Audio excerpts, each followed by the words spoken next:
Hey guys, it's me, Jenny. Uh, let's vlog. Conversation I'll continue later. It's time to talk about moving on from a relationship. As many of you may know at this point, I have lived with somebody for the past 5 years, up until March 9th. We got together on March 1st, and she moved in with me maybe a couple of months after that in San Antonio. And we've been together ever since, or had been, up until a month ago, anyways. And since October 25th of this past year, we'd been married. This is what I was using as a wedding ring. I had this well before I met her. I think. Pretty sure I did, yeah. And we were never able to afford getting each other rings. So I was like, hey, I have this ring already, so this will be my promise to you that I'll always be with you. And I wore it thusly as a wedding ring. I'm going to go throw this into the Merrimack River tomorrow, probably. I need to be rid of that. It is horrible to look at. Very painful. I actually tried to cut it with a couple of tools. Probably can't tell very well. I tried cutting it. Yeah, you can't really tell. Yeah, I purposely have autofocus off because it just... And I don't have any decent tools because somebody had them all. So yeah, I need to be rid of that thing. But let's talk about actually moving on, because I have not been able to move on. I keep, like, I don't even want her around. I don't know what my problem is. When we broke up on the 9th, the whole suicidal thing happened and she left, and that was that. She's never been back since. No, she never stepped foot in this place again.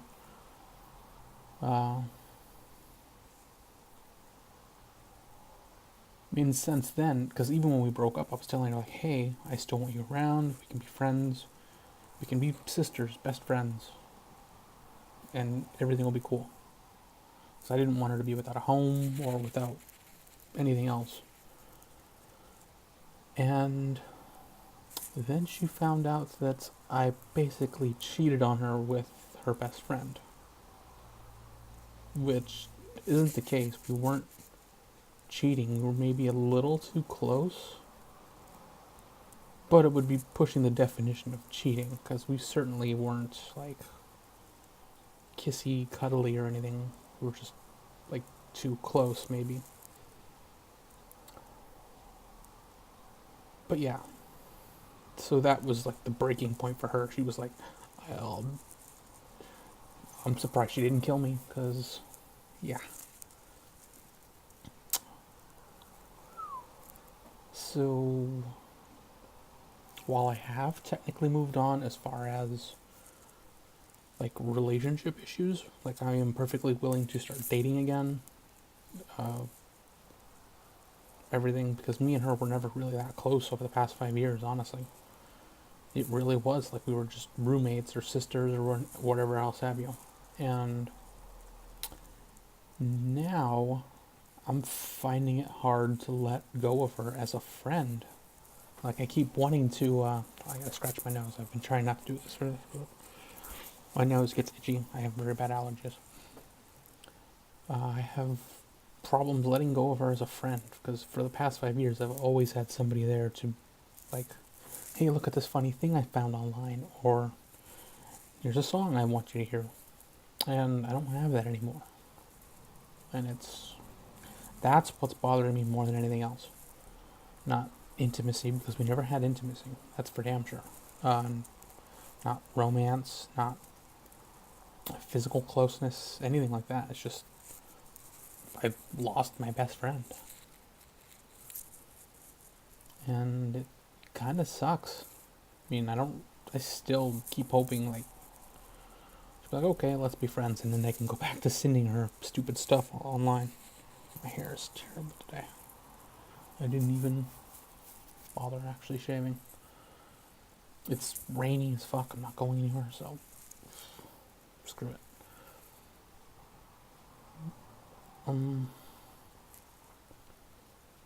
I try to keep myself like distracted and focused. That seems like contradictory. Distracted as far as not thinking about her, and focused as in focused on literally anything else, like YouTube. Right after I broke up with her, I was like, okay, 1000% YouTube, and I did like 20 videos in that week,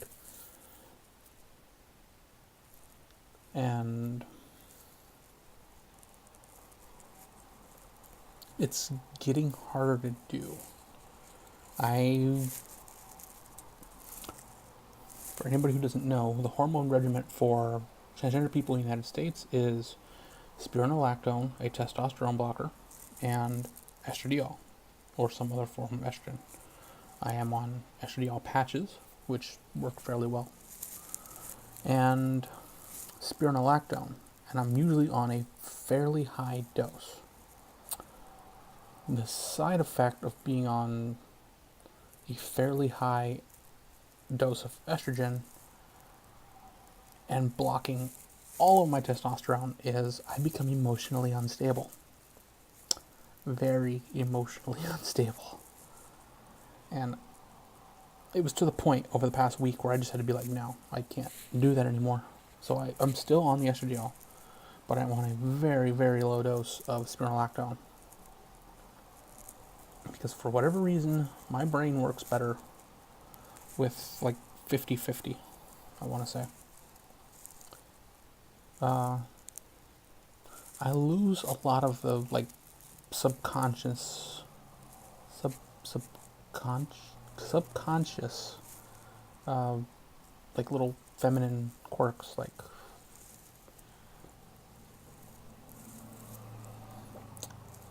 I don't know. I'm just not as girly without it, or with testosterone for obvious reasons. I'm slightly more aggressive. Like I'm more likely to be like, "Hey, fuck you, guy," to somebody like looking at me mean on the street instead of just being like, "Okay, I don't care." Which is probably the opposite of what I'm saying. Again, another contradiction of being less emotional. I'm less emotional, but more confrontational. Um, I type differently when testosterone is present. Like my words are less. My vocabulary is larger, like unintentionally, and I tend to not sound interested in things that I actually am interested in. Like I just suddenly can't like make myself be nice about things. It's really difficult to explain. You have to actually interact with me pretty close to know these things. So externally, I probably seem perfectly fine. And then you have to ignore the fact that I talk to myself. That's another issue entirely. We won't get into that. That's not even me joking. I actually talk to myself. But yeah, I do what I can to move on, and sometimes it's not working. Getting rid of this will help move on in some way.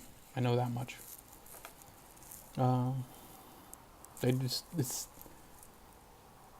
It's a weird thing to just chop off a part of you, basically, because for the past 5 years, that's all it's been, is accommodating her and living around her, as opposed to, I'm a person, you're a person, let's be people together. No, she was a person, and that was the little bit of protective shell doing all of the hard part as far as dealing with things that I wouldn't have had to deal with otherwise. I was only homeless because of her. I mean, I wouldn't be where I am now if not for her, and I wouldn't know who I know and be involved with who I'm involved with. But it's hard to say if that was worth it. I mean, I spent a year and a half homeless, which was not fun. There were plenty of days I expected to be dead.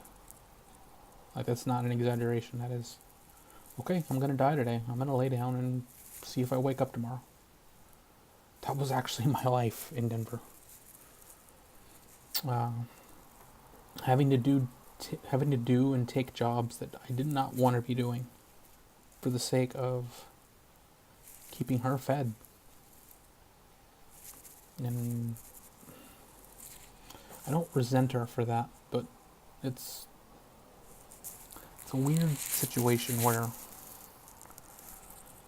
if I knew what I know now going into the relationship, I don't know if I would do it again. I normally don't have regrets, but it's a weird one. Definitely. Even now, I can't say I regret anything because it did lead me to a better outcome, I want to say. I don't know. It's weird. Honestly, this time I'm asking you guys for help. If you've ever been in a long-term relationship, married, long-term boyfriend, whatever, girlfriend, whoever, and you've had to go through a bad breakup, let me know what you did to get over it, because this is the first time this is happening to me, and I don't know what I'm doing. So yeah, leave a comment. Please let me know what you did that helped, because I've got nothing. And I'm an emotional train wreck. And it's not fair to the people who have to deal with me for me to be like this. Because I really should just move the fuck on already, but I can't. So let me know what you guys have to say. Like the video, don't like the video, dislike the video, I don't care. Subscribe if you want to watch this ongoing train wreck of my life. And hopefully there will be occasional gaming videos. I haven't gotten around to recording anything else this week, so yay me for motivation. Thanks for watching. I'll see you next time.